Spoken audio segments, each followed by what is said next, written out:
주여 우린 연약합니다. 우린 오늘을 힘겨워합니다. 주 뜻 이루며 살기에 부족합니다. 우린 연약합니다. 주여 우린 넘어집니다. 오늘 하루 또 실수합니다. 주의 긍휼을 구하는 죄인입니다. 우린 주만 바라봅니다. 한없는 주님의 은혜 온 세상 위에 넘칩니다. 가릴 수 없는 주 영광 온 땅 위에 충만합니다.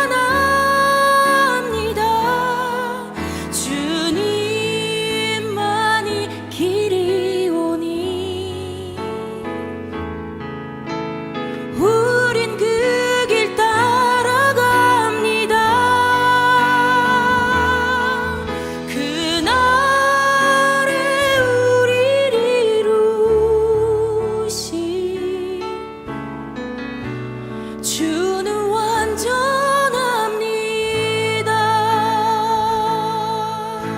함께 고백합시다. 주여 우리 연약합니다. 주여 우린 연약합니다. 우린 오늘을 힘겨워합니다. 주 뜻 이루며 살기에 부족합니다. 우린 연약합니다. 주여 우린 넘어집니다. 주여 우린 넘어집니다. 오늘 하루 또 실수합니다. 주의 긍휼을 구하는 죄인입니다. 우리 주만 바라봅니다. 한없는 주님의 은혜 온 세상 위에 넘칩니다. 가릴 수 없는 주 영광 온 땅 위에 충만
우리의 삶이 주님의 흔적이 새겨지도록 우리를 인도하심을 믿습니다. 우리 주님 앞에 나아가며 기도합시다.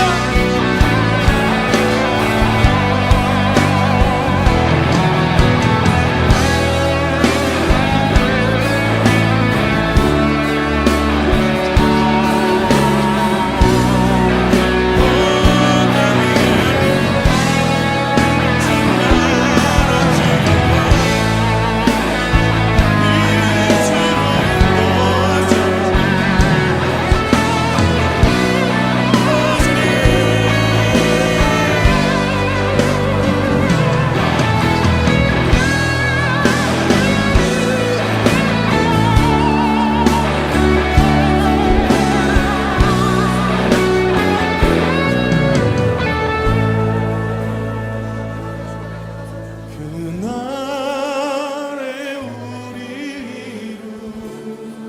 이루신 주는 완전합니다. 그날에 우리 이루신 주는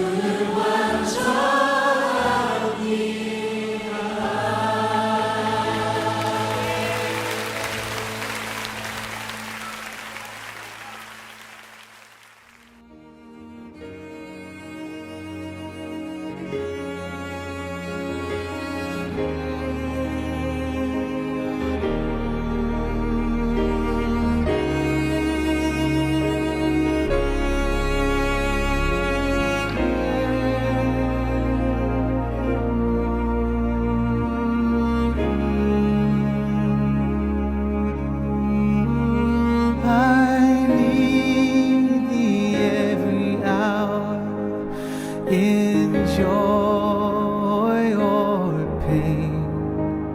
Come quickly and abide, or life is vain. I need thee, oh, I need thee. 안녕하세요. 동네자은교회 김종일 목사입니다. 함께 예배하고 또 주일에 모여서 교제하고 그러기를 또 바랬는데 다시 저희가 또 비대면으로 이렇게 온라인에서 예배를 드릴 상황이 되었습니다. 몹시 안타깝고 또 힘들어하시는 우리 성도님들도 계시지만 우리가 오늘 또 주님 안에서 함께 하나님의 말씀으로 위로를 받으며 우리의 예배가 또 회복되고 또 성경이 우리에게 가르쳐 주시고 보여주시는 그 예배의 본질을 붙잡을 수 있는 오늘 이 시간이 되기를 간절히 바랍니다. 오늘 우리가 함께 읽은 이 로마서 12장 1절과 2절은 로마서의 큰 두 축을 나누는 후반부의 시작이 된다라고 볼 수도 있습니다. 바울은 로마서 12장에서부터 이제 우리가 어떻게 살아야 되는가에 대한 문제들을 적극적으로 소개하고 있습니다.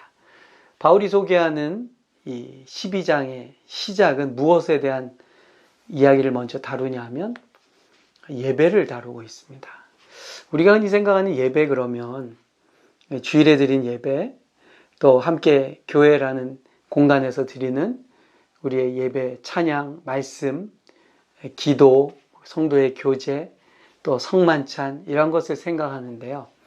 그거보다는 조금 바울은 예배의 본질에 대해서 로마의 그리스도인들에게 소개를 하고 있다라고 생각이 됩니다. 1절은 이렇게 시작됩니다. 그러므로 형제들아 내가 하나님의 모든 자비하심으로 너희를 권하노니 너희 몸을 하나님이 기뻐하시는 거룩한 산 제물로 드리라. 이는 너희가 드릴 영적 예배니라. 이렇게 말합니다. 이 예배를 소개하는데 바울이 제일 먼저 소개하는 언급하는 내용은 뭐냐면 너희 몸을 산 제물로 드리라고 말합니다. 유대인들은 예배를 어떻게 이해했을까요?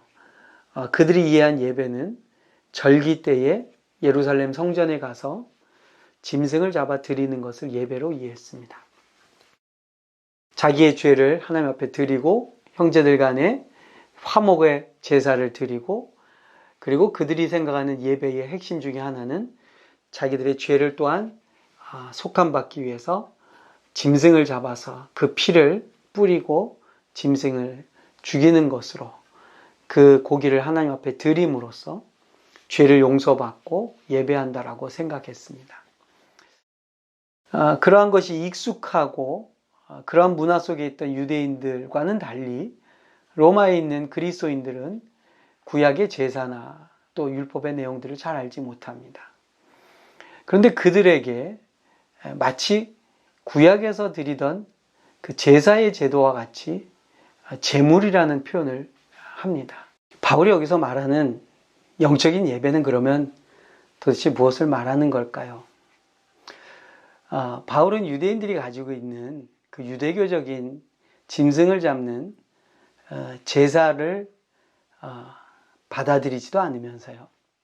또한 그리스 로마 사람들이 가지고 있던 생각들 하나를 교정하고 있습니다. 그것은 바로 우리의 몸을 드리라는 그러한 개념이죠.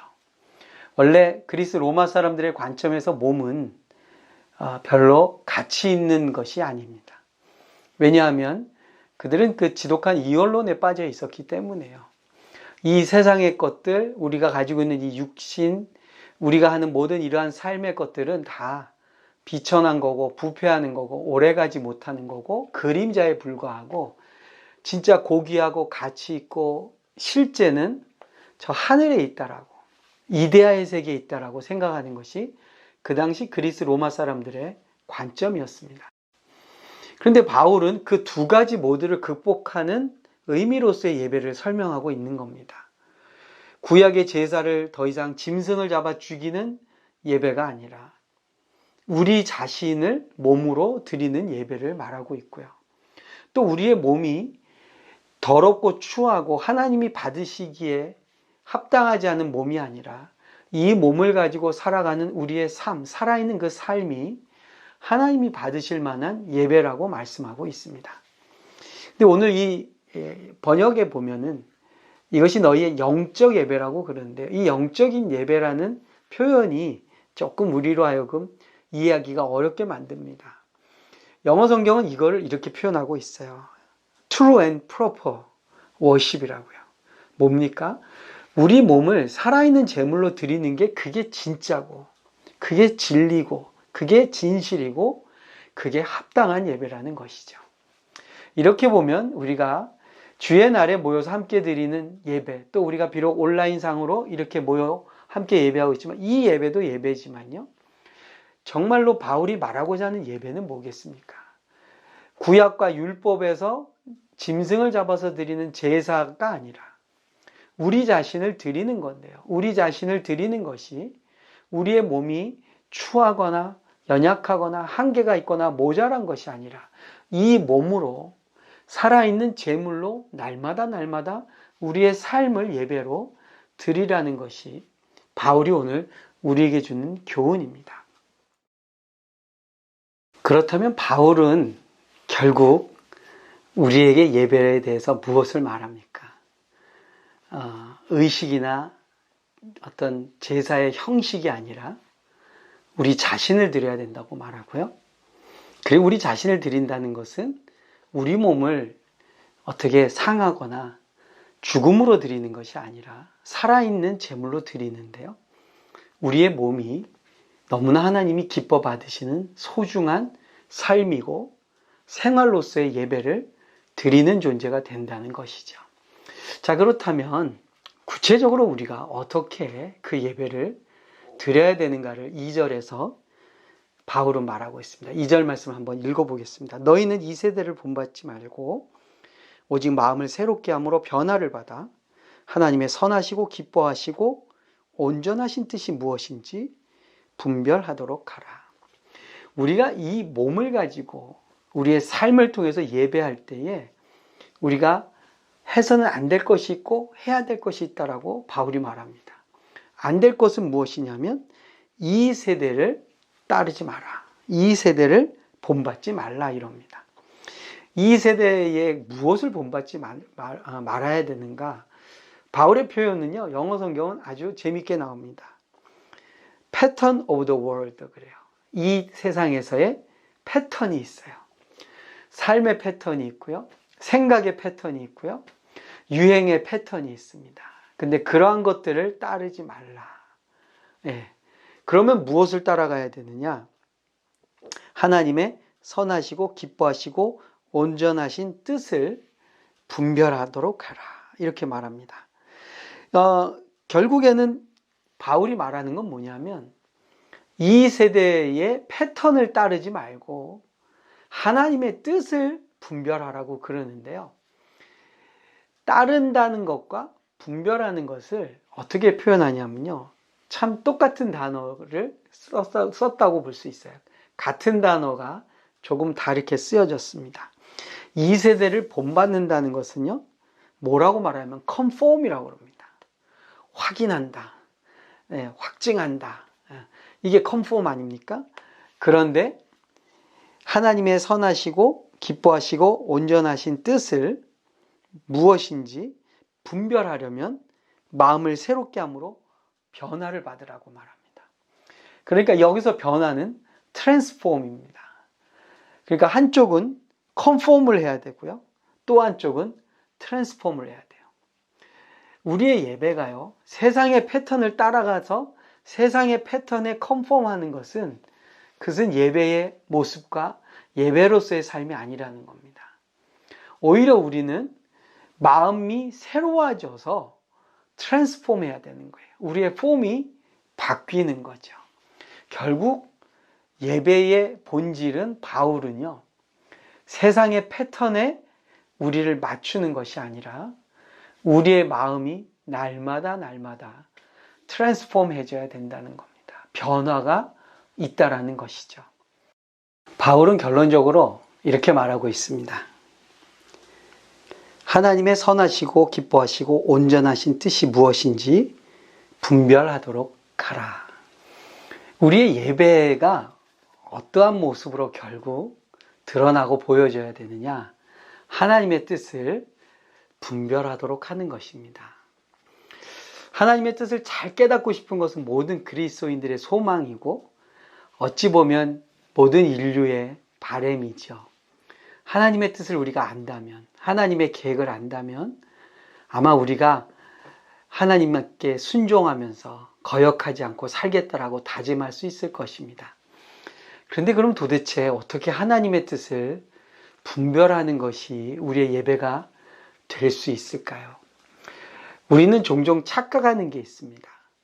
우리가 예배를 잘 드리면 하나님께서 그 예배를 통해서 계시로 또는 음성으로 또는 깨달음으로 하나님의 뜻을 알게 해 주실 것이라고, 알려주실 것이라고 생각하고 있습니다.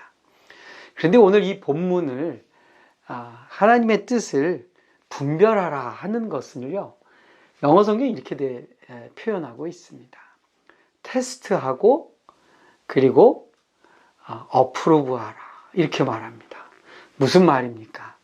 그것을 해보고 증명하라 이렇게 말합니다. 너희가 그것을 테스트하고 증명할 수 있을 것이다. 여러분, 예배가 뭔지 아십니까? 하나님의 온전하시고 선하시고 기쁘신 뜻이 무엇인지를 우리가 우리의 몸을 가지고 하루하루를 살아내면서 점검해보고 시험해보고 적용하면서 이것이 바로 하나님이 오늘 우리에게 주시는 메시지구나 라는 것을 증명해내는 것이 우리의 예배라는 것입니다. 그런 면에서 보면 오늘 우리가 비록 함께 모여서 예배당이라는 공간에서 또는 우리가 교회로 모이는 어떠한 장소에서 예배드리지 못하지만요, 바울이 말하는 이 영적 예배를 우리가 얼마든지 드릴 수 있고 드릴 수 있는 환경에 또한 우리가 있다는 것이죠. 무엇입니까? 오늘 우리는 이 몸의 연약함과 몸의 질병과 이 전염병 때문에 고통 중에 있습니다. 이것이 하루속히 해결되고 치유되기를 바라고 있습니다. 우리의 몸을 회복시킬 수 있는 방법이 무엇이냐? 하나님의 뜻을 따라서 하나님이 기뻐하시는 방법으로 우리 자신을 드리는 것이죠. 어떻게 드립니까? 우리가 산 제물로 드려지는 것입니다. 우리가 우리의 몸을 산제물로 드려질 때 우리는 우리의 마음으로부터 나오는 새로운 변화가 있고요. 그 새로운 변화를 통해서 실제 우리의 몸을 통해서, 우리의 삶을 통해서 하나님이 선하신, 하나님의 기뻐하시는 뜻을 테스트해보고 증명해내는 예배의 삶을 우리가 살 수 있다는 것입니다. 모쪼록 사랑하는 우리 성도 여러분, 이번 한 주간도 우리가 이렇게 살아내는 거룩한, 그리고 주님이 기뻐하실 만한 예배의 삶을 살아가는 저와 여러분들 되시기를 축복을 드립니다. 감사합니다.